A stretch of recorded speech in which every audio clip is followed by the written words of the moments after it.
Hi guys, welcome back to my channel and to a brand new video. Today I'm going to be doing an updated physical TBR tour. As you can see from the empty shelves there, I have pulled off my entire TBR to show you. I can't remember when the last time I did this was, but it was a while ago. Maybe bordering a year ago, I want to say. I'm not sure, but maybe, yeah, about 10 months, 9 months ago maybe. But I showed you all of my TBR then, and things have changed a lot now. I've definitely got a less high TBR. My TBR is about 65 books-ish. I don't know exactly, but it's looking like a lot of books over here. I have separated them into genre of sorts, but some of them is like, there's just an other category, you know, there's just other, and there's some that I just don't know 100% what the category is, so like bear with me. Romance is my biggest one, but I think I'm gonna start off with fantasy first. The Luminaries by Susan Dennard. This is a YA series, I believe. I wasn't going to pick it up because I don't like YA, but everybody was talking about this, so I'm really excited about it. I'm not going to talk too much about them because I'd be here all day. Then we have This Wicked Fate by Kaylin Bayron, which I still have not read. This is the sequel to This Poison Heart, and is again a YA fantasy witchy series, which I really liked, and the first book ended on a cliffhanger, so I need to finish this. Then we have Ordinary Monsters by J.M. Myro. Hilarious. I bought this yesterday and I just filmed my haul and I was like, oh yeah, I haven't really heard anything about this, I'm really excited to read this.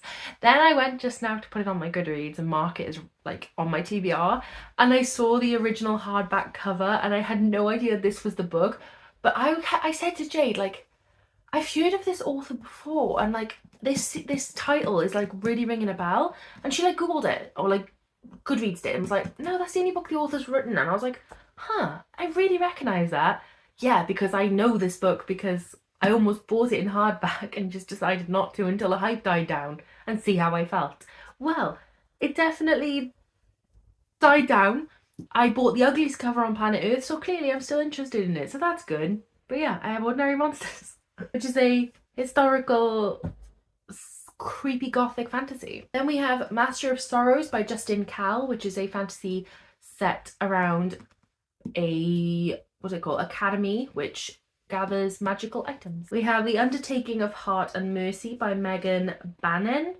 I think this is fantasy, I think. Maybe I'm wrong, I don't know. I know nothing about this other than everybody loved it, and now I really want to read it. Then we have What Lies Beyond the Veil by Harper L. Woods, the first book in the Of Flesh and Bone trilogy, I want to say? There's 3 books out. I don't know if there's any more. I'm excited by this one. I don't really know anything about it. I think it's steamy. King of Battle and Blood and Queen of Myth and Monsters by Scarlett St. Clair. The first 2 books in this series, whatever this series is. Next, let's do horror. First up, I have Near the Bone by Christina Henry. I'm currently reading this and I am 105 pages in. Very much enjoying it. Horror set in a snowy cabin isolated in the woods, and there is a monster. And also some domestic abuse. Things have gotten worse since we last spoke. Another Misfortunes by Eric LaRocca. I believe this is a short story collection. Sounds very creepy, very scary. I don't know if I'm cut out for this, but we'll see. We have Butcher and the Wren by Elena Urquhart. I think this was very much popular last year. It was like a slasher based on a serial killer's child? No, she's a serial killer who is also a forensic examiner, correct? Maybe? Don't know. Something like that. Then we have a fantasy horror, I think. But again, I have no idea what this is about. But I know that everybody was reading it, everybody was loving it, and it came in like an Illumicrate box or something. And so I picked it up. But I think it's a paranormal thriller, horror, fantasy thing. I'm going to give it a whirl. And finally for horror, we have Such Sharp Teeth by Rachel Harrison. I believe this is an adult horror, but I could be wrong. Follows werewolves, and that's pretty much all I know about that too. We have a random mystery, which I think now would be the good time to show you. This is Grave Secrets by Alice James. This is the first book in the Lavington Windsor mystery series. It's just a really light, fun-hearted mystery about vampires and werewolves and zombies. Are there werewolves? Nope. Vampires and zombies. That's it. Now let's do retellings. Yeah, like random retellings. They could be mythology retellings or just other retellings.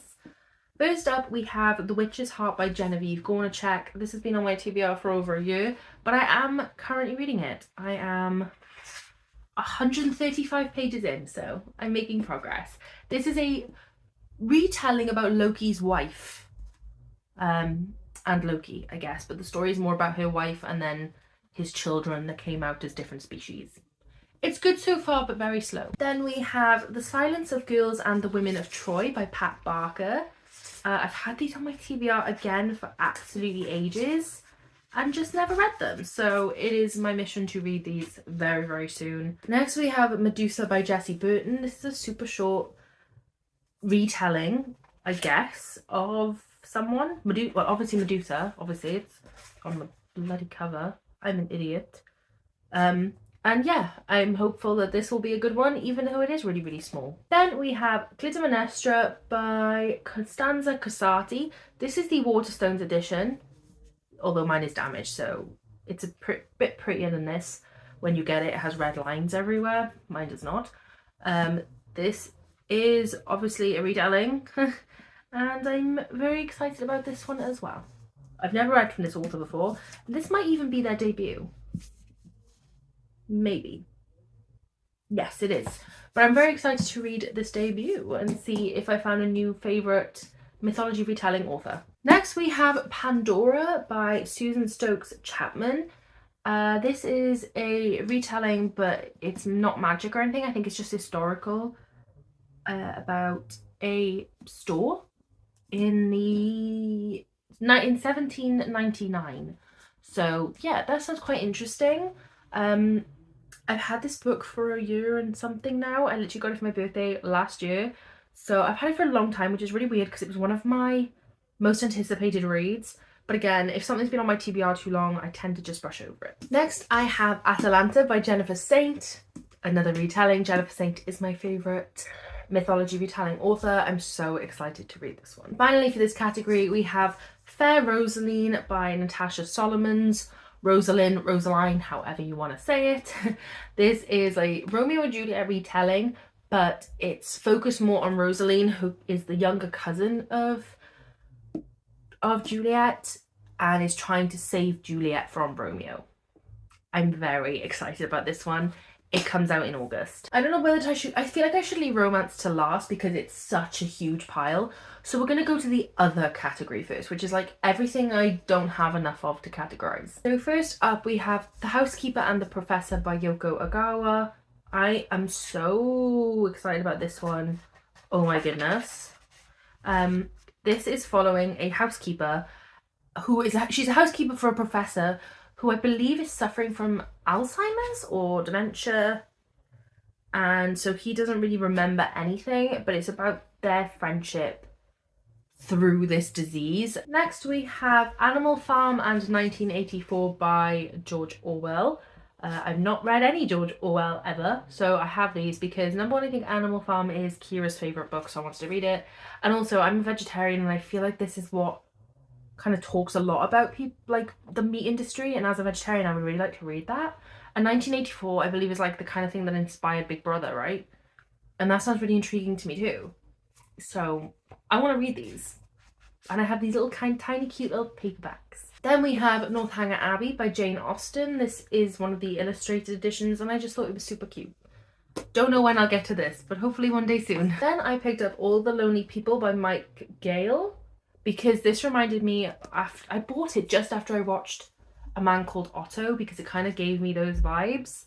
And yeah, I'm really, really intrigued. It's about a man who lies to his daughter who lives in Australia about his life and says he has all these friends, and then she says, I'm coming to visit, and he has to try and make his fake life a reality because in reality he doesn't actually leave the house. That sounds really, really interesting, kind of sad but also kind of hopeful, so I have this one and I'm very, very intrigued by it. Next we have How to Kill Men and Get Away with It by Katie Bryant. I don't think I need to say much more. I like the title. I think it was quite funny. I don't really know anything about it. Is it non-fiction or is it funny? I'm not sure. I think it's just a funny story. And yeah, I was recommended it by Jade and I cannot wait to read this. Next up, I have Lonely Castle in the Mirror by Mitsuki Sujimura. Sorry, I hope I did that right.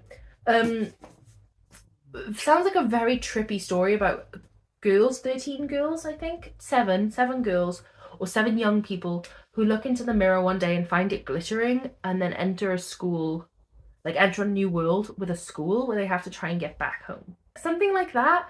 I saw a few people read this, I want to say last year, and I was really, really intrigued. It sounded really good and they seemed to all really, really enjoy it. So I do have this, and I was really excited to read it because I got it for my birthday, and then I kind of just got distracted. So I need to remember that this is here and pick it up. Next I have This Is How You Lose the Time War by Max Gladstone and Amal El Matar.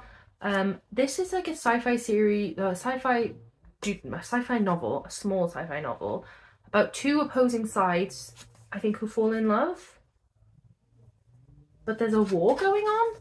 I don't really read sci-fi. I'm not clever enough for sci-fi, so I'm not really sure why I'm doing this to myself, but I am intrigued, and I think like it does sound good, so I may as well give it a try. Then we have The Memory Police, again by Yoko Ogawa. I never clicked that that was the same author as The Housekeeper and the Professor. Now I'm really, really excited because this one sounds really intriguing too. This follows a dystopian world where they delete words from history, like they delete words, like they don't exist anymore. So say now they deleted books, you wouldn't be able to find a book, you wouldn't know what a book is, you wouldn't know the word, like it just wouldn't exist. But some people slip through the cracks. And this is a story about what happens to those people who are slipped through the cracks and remember the words. And I think it's kind of like a dark tale, maybe about like, I don't know, maybe like about the system and its control over us. I don't know. But I'm excited to read this. And now that I've just clicked that it's the same author as The Housekeeper and the Professor, I'm even more excited because both of those sound so good that I like have hope for this author. Next up I have The Power by Naomi Alderman. I think this is just like a feminist story about women who discover they have a power to kill men. So it's about women basically taking control of the earth like men have control now. And I love it. I want to see more feminism. So this sounds so good. I cannot wait. But Necropolis by Bethan Evans. I have absolutely no idea what this is about. And I cannot work it out from the synopsis either. So I don't really get it. Something about societal oppression and the workplace, which sounds really, really intriguing. I think it's YA. Next I have The Picture of Dorian Gray by Oscar Wilde. It sounds really interesting. I'm supposed to have read this on my TBR like 2 months ago, and then I went in my slump. So I have not yet. I think this does sound really, really intriguing. I hope that it is as good as it sounds. A lot of people like this, even people who don't seem to like classics normally. So I have really high hopes for this one. And the only non-fiction on this list is The Diary of a Bookseller by Sean Bithell, a book about working in a bookshop. Okay, so next we have some romances. I've not like subcategorized these, they are just romances. We're just gonna fly through because I don't know what most of them are about anyway. First up, we have By Any Other Name by Lauren Kate. Terms and Conditions by Lauren Asher. This is the second book in the Dreamland Billionaires series, the sequel to The Fine Print. Taste Like Shakar by Nisha Sharma. This is the author of Dating Dr. Dill, and this comes out in August. Very excited for this one. X Talk and Weather Girl by Rachel Lynn Solomon. I always want to say Stacey Solomon every time I hold up these books. Next we have Crazy Rich Asians by Kevin Kwan. I have no idea if this could be considered a romance, but that's kind of where I've put it, so hopefully so. Next we have After I Do and Forever Interrupted by Taylor Jenkins Reid. I guess romances, but they're more like a bit of romance with usually something sad happening and then a reflection of life. So we'll see. But I am really excited about these ones because I prefer Taylor Jenkins Reid's regular books to her celebrity books. Tomorrow and Tomorrow and Tomorrow by Gabrielle Zevin. Everybody loved this, so I need to hurry up with it. Things We Never Got Over by Lucy Score. Small town romance. I really like Maggie Moves On, her other book, so very intrigued by this one. To Love Jason Thorne by Ella Mays. Guild by Raven Kennedy. This is the first book in the Plated Prisoner series. Court of the Vampire Queen by Katie Robert. All smut, no plot, I believe, and I'm very intrigued by it. Flock by Kate Stewart. This is the first in the Ravenhood trilogy. Secretly Yours by Tessa Bailey. Josh and Hazel's Guide to Fake Dating by Christina Lauren. A Million Kisses in Your Lifetime by Monica Murphy. I think this is the second book in a trilogy, but I think you can read them on their own. And I only have this book, so I hope so. Then we have my Pride and Joys. We have Magnolia Park's The Long Way Home and Daisy Hates the Great Undoing, both by Jessa Hastings. These are the third and fourth book in the Magnolia Park's world, and I love them. Well, I love the first two, so hopefully I'll love these two too. By the Book by Jasmine Guillory. The Mismatch by Sarah Jafari. Again, I don't know if this is romance, but I think so because they're hugging. Dream On by Angie Hockman. The Hookup Plan by Farah Rochen. How to Fake It in Hollywood by Ava Wilder. Two Wrongs That Make a Right by Chloe Liesel. Finley Donovan is Killing It by El Casamano. I don't actually think this is romance. I think this is murder mystery, but for some reason it was on my romance shelf and I didn't double check before I made these stacks. Makes sense. I just realised what books I've left till last. So we're ending on a bit of a down note, but we have Coho. So we have Confess, Without Merit, All Your Perfects. I just dropped one on the floor. November 9, Never Never.